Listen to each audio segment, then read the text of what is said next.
देखिए, बिहार की राजनीति में एक बात काफी गंभीर सोचनी है, क्योंकि जो 2020 के वोटर थे और जो 2025 के वोटर हैं, उनके सोच में बड़ा बदलाव आया है। लोग ये तुलना करने लगे हैं कि लालू यादव के 15 साल और नीतीश कुमार के 15 साल, उसके बाद अब क्या बिहार का भविष्य होगा। इसमें एक तीसरा विकल्प सामने आ रहा है, जिसे लेकर के पूरे बिहार में चर्चा है। जन सुराज प्रशांत किशोर लगातार सभी जिलों में हेलीकॉप्टर से नहीं जा रहे हैं, जनता के बीच जा रहे हैं। उनके जो सभी जगह सिपाह सालार हैं, जिनके कंधों पर जिम्मेवारी दी गई है। दरभंगा के शहरी विधानसभा से बिल्टू सैनी उम्मीदवार हैं। लगातार उन्होंने कई जनसभाएं की हैं।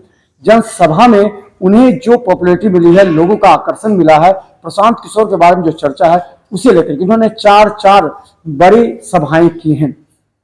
हम बता दें, एक उन्होंने किया है सारा मोहनपुर में, फिर उन्होंने किया कंसी में, फिर सीसो में, फिर दरभंगा के राज में, सहित कई जगह उन्होंने किया है। लेकिन आपको ये जानना जरूरी है कि इन सभी जनसभाओं के बीच क्या प्रतिक्रिया रही। आपका स्वागत है।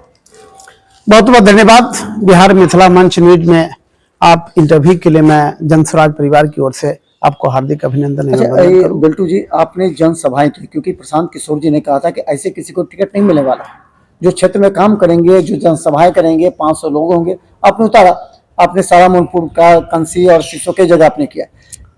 इसका सभा का क्या प्रतिक्रिया है, किस तरह लोगों में जागरूकता फैली? मनोज बाबू, मैं आपको इंडिकेट कर दूं कि बिहार में ही नहीं, भारत वर्ष में पहली पार्टी ऐसी है जो घोषणा कर दिया है। यहाँ का जो संविधान बना हुआ है कि कोई भी कैंडिडेट जनता के बीच होंगे, जनता के द्वारा चुने हुए होंगे, जिस पर लोगों को भरोसा होगा, जो कल के डेट में जीत करके जनता के साथ खड़ा उतरेंगे। उस बिंदु में पूरे बिहार में 12,500 आवेदन हुआ। अब जैसे दरभंगा जैसे 10 विधानसभा क्षेत्र में 53 आवेदन हुआ, लेकिन चूंकि सारे लोग काम कर रहे हैं, लेकिन जनस्वराज का जो एक संवैधानिक दायरा है उसमें है कि वैसे आदमी को हम 10 को सीट देंगे जिस पर वास्तव में धरातल पर काम हो रहा है, जिनको जनता पर भरोसा है, जिनके एक आह्वान पर जनता उनके लिए कहीं भी बड़ी सभा करने के लिए तैयार है। सारे कैंडिडेट को ऐसा सूत्र दिया गया हुआ था। मुझे भी, चूंकि मैं दरभंगा प्रमंडल का चुनाव समिति का संयोजक हूं, उसकी परवाह नहीं, चूंकि मुझे भी संविधान के दायरे में रहना है और उसी के दायरे के अंतर्गत मुझे 5 सभा करनी थी। और जो उत्साह और जो उमंग यहाँ के लोगों में था, खास करके मेरी जो भी सभा हुई है वह जहां पर बीजेपी का गढ़ माना जाता था, जहां पर आरजेडी का गढ़ माना जाता था, वैसे जगहों पर मैं जन सैलाब के जैसे मैं जनसभा किया हूं। और लोगों में जो उत्साह बन रहा है, जो उत्साह मिला है, मुझे लग रहा है कि वास्तव में दरभंगा जनस्वराज अगर टिकट मुझे देती है तो मैं बहुत ज्यादा वोटों से मैं दरभंगा पर काबिज होऊंगा। आपको हम बता दें कि जन स्वराज के जिसमें उनका 53 उम्मीदवार हैं। हर विधानसभा में कई उम्मीदवार हैं, लेकिन बहुत से उम्मीदवार ऐसे हैं जो अभी सशंकित हैं। वो देख रहे हैं कि क्या होगा क्या नहीं होगा, हम मैदान में उतरे ना उतरे। लेकिन कुछ ऐसे प्रत्याशी संभावित हैं जिन्होंने पूरा दांव लगा दिया, जनता के बीच में जाकर के सभाएं कर रहे हैं, नुक्कड़ नाटक कर रहे हैं, लोगों के बीच जाकर जनसंपर्क कर रहे हैं और ज्यादा से ज्यादा लोगों से विचार रहे हैं कि और हमें क्या करना चाहिए। इस परिस्थिति में बिल्टू सैनी की एक बड़ी जिम्मेवारी है, क्योंकि उनके सामने जो प्रतिद्वंदी खड़ा है वो करीब 5 टर्म से वो विधायक है, 25 वर्षों से विधायक है, आप मंत्री भी हैं। उनके सामने बिल्टू सैनी अपने कद को जनता के बीच लाने के लिए, क्योंकि देखिए जो प्रेजेंट में विधायक होते हैं कहीं भी किसी विधानसभा से, उससे नाराजगी होना स्वाभाविक है, नाराज होते हैं। उसको बिल्टू सैनी कैसे अपने लाते हैं? जो प्रेजेंट विधायक से नाराज होंगे उनको कैसे आप अपनी तरफ? सर, नाराजगी तो एक अलग चीज है, लेकिन जो हमारा ज्वलंत उदाहरण है दरभंगा की जो समस्या है, उस समस्या पर विगत 20 साल से स्थानीय विधायक ने कोई भी काम नहीं किया है।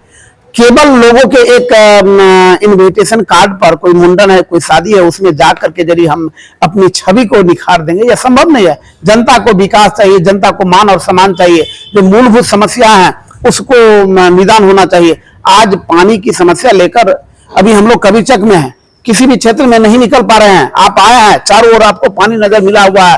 टाउन की तो विकट स्थिति है, लोग बरसात के समय में निकलना बंद हो जाते हैं, इतनी दुर्गंध मिलती है, सफाई समाप्त है। किसी भी रोड ऐसा नहीं है कि जहां पर जाम की समस्या नहीं है। यहां तक कि जाम इतनी है जो अगर दरभंगा से लहरियासराय जाना रहता है तो मात्र 5-6 किलोमीटर है, लेकिन उसे जाने में उनको आभास होता है कि 2 घंटा में पहुंचूंगा या कि 3 घंटा में पहुंचूंगा, इसकी कोई गारंटी नहीं है।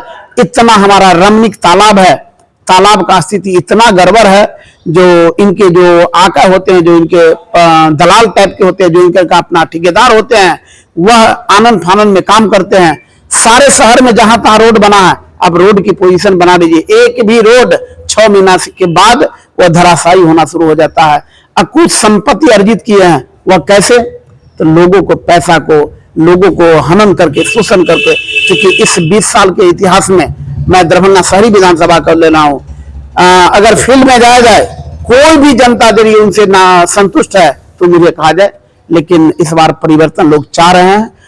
परिवर्तन ही संसार की जननी है। लोग चाहता है कि जन स्वराज को मौका दो, क्योंकि अब समय कम है, अगस्त सितंबर अक्टूबर 3 माह है, तो अब आगे क्या आपकी रणनीति होगी? क्योंकि आपको तो टास्क मिलता होगा प्रशांत किशोर जी से, जन स्वराज से, कि इस तरह हर एक स्टेप पर आप लोग काम करिए और जनता के बीच जा करके आप ये कीजिए कि कितना एक्सेप्टेंस हो रहा है जन स्वराज को। सर, बूथ लेवल पर मेरा काम हो रहा है और कोई भी ऐसा बूथ नहीं जहां पर 20 कार्यकर्ता से कम बना है, और वैसे डिवोटेड कार्यकर्ता जो वास्तव में बिहार की बदहाल व्यवस्था, भ्रष्टाचारी, पलायन, रोजगार की समस्या, शिक्षा की व्यवस्था, स्वास्थ्य की समस्या से यदि निदान चाहते हैं तो आप आकलन कीजिएगा। चूंकि अभी सोशल मीडिया का जमाना है और लोग समझ रहे हैं कि बिहार में एक ऐसे विकल्प के रूप में, एनडीए और आरजेडी के विकल्प में के रूप में प्रशांत किशोर जी आए हैं, जिसका कोई आज तक बिहार ही नहीं, भारत के कोई नेता इसका जवाब नहीं दिए हैं। और मुझे अपना इस नेता पर भरोसा है कि यदि इतनी बड़ी सोच है माननीय प्रशांत किशोर का, तो आप सोच सकते हैं कि बिहार का क्या काम। तो आपकी रणनीति कैसे आप तस्ल दे पाएगा, कैसे आप अपना कार्यक्रम प्रारंभ कीजिएगा? अब अगस्त में आपका क्या टारगेट रहेगा? सर, जनता ठान लिया है, जनता ने मन बना लिया है कि 20 वर्षों से इन्होंने बहुत ज्यादा विकास के नाम पर लोगों को ठगने का काम किए हैं। अब जनता समझ चुकी है, लोगों को चाहिए शिक्षा, लोगों को चाहिए रोजगार, लोगों को चाहिए पलायन बंद हो, उनके बच्चे की परवरिश हो, लोगों को स्थानीय स्तर पर काम मिले। वृद्धावस्था पेंशन आज से 20 वर्ष पहले तक, आज तक सरकार ने नहीं सोचा हुआ था कि मैं 400 से आगे बढ़ाऊं, लेकिन मैं धन्यवाद देता हूं प्रशांत किशोर जी का, जो पूरे बिहार में एक मुहिम चलाए और तुरंत उनको 1100 रुपया करना पड़ा है। और मैं कहता हूं कि छठ के बाद यदि मेरी सरकार बनती है तो उसको 2000 किया जाएगा, यह गारंटी है। बिजली बिल के नाम पर ढिढोरा पीट रहा है, आज तक 20 वर्षों से राज कर रहे थे, क्या उन्होंने क्यों नहीं सोचा कि आज मैं बिजली बिल को समाप्त करूं? यह लोग, जनता जान चुके हैं कि यह झुनझुना फैलाने का काम दिए हैं। निश्चित रूप में जनता उससे अंतिम सवाल, किस जाति का वोट कट के आप में आएगा? ये बड़ा सवाल है। लोग कह रहे हैं प्रशांत किशोर जी को अल्पसंख्यक वोट मिलेगा, कुछ कह रहे हैं कि नहीं जो फॉरवर्ड वोट है वो मिलेगा। तो आखिर प्रशांत किशोर जी के किस वोट पर विश्वास है, किस वोट बैंक पर विश्वास है? सारे जाति पर इनको भरोसा है, चूंकि बिहार में पहला विकल्प के रूप में जन स्वराज आया है, जो सारे जातियों को इक्वल वैल्यू दे रहे हैं और इनको सारे जाति पर पकड़ हो, वह अगरा हो, पिछड़ा हो, हरिजन हो या कोई भी हो, महिलाएं हो, सारे जाति पर इनका पकड़ है। हाँ, कुछ ऐसे भी कैडर वोट होंगे जो हो सकता है कि आरजेडी के पक्षधर हो, कुछ बीजेपी के गठबंधन के पक्षधर हो, लेकिन मास लेवल इस बार 70% जनता समझ चुकी है कि इस बार परिवर्तन चाहिए और सारे वर्गों पर इनका पकड़ है। तो हम बता दें, बिल्टू सहनी शहरी विधानसभा के संभावित प्रत्याशी हैं और हम आपको लगातार दिखा रहे हैं। देखिए, दरभंगा शहरी विधानसभा में जो मुख्य 3-4 विकल्प आए हैं चुनाव के लिए, एक तो भारतीय जनता पार्टी से संजय सरावगी का टिकट मिलना लगभग तय है। दूसरी तरफ हम बता दें कि राष्ट्रीय जनता दल से अभी उम्मीदवार नहीं है, वीआईपी भी करी, हमें भी मिल सकता है। बद्री पूर्वी उधर से तैयार है, राकेश नायक तैयार है, ओम प्रकाश खेरिया कह रहे हैं तैयार है। तीसरा विकल्प हम बता दें, प्रशांत किशोर ने जो जिम्मेवारी दी है बिल्टू सहनी के कंधों पर कि वो अपने शहरी विधानसभा में पूरी तरह जनता के बीच जाए, क्योंकि अगर दोनों से नाराजगी है तो तमाम वोट बैंक निश्चित तौर पर जन स्वराज में है। एक चौथा भी विकल्प सामने आ रहा है, वो है मिथिलावादी पार्टी का। मिथिलावादी पार्टी भी इस बार चुनाव में शहरी विधानसभा से चुनाव लड़ने को लिए तैयार है। इन तमाम बीच अगर प्रशांत किशोर अपने उम्मीदवारों के जरिए जनता तक ज्यादा अप्रोच करती है तो हमें लगता है कि निश्चित तौर पर बड़ी सफलता मिल सकती है, जिसके लिए दिन रात मेहनत करते हुए बिल्टू सहनी क्षेत्र में जनसंपर्क अभियान तेज कर रहे हैं। तो देखते रहिए, क्योंकि जिस भी पार्टी, जिस भी प्रत्याशी का कार्यक्रम ज्यादा प्रभावी होगा, हम आपको तक पहुंचाने का प्रयास करते हैं। क्योंकि आप अपने दिल पर हाथ रख के वोट कीजिएगा तो निश्चित तौर पर बिहार में विकास होगा। इस तरह बिहार में यूट्यूब में सब्सक्राइब कीजिए, जीटीपी सिटी केवल 10 चैनल पर लाखों लोग हमें देख रहे हैं। धन्यवाद।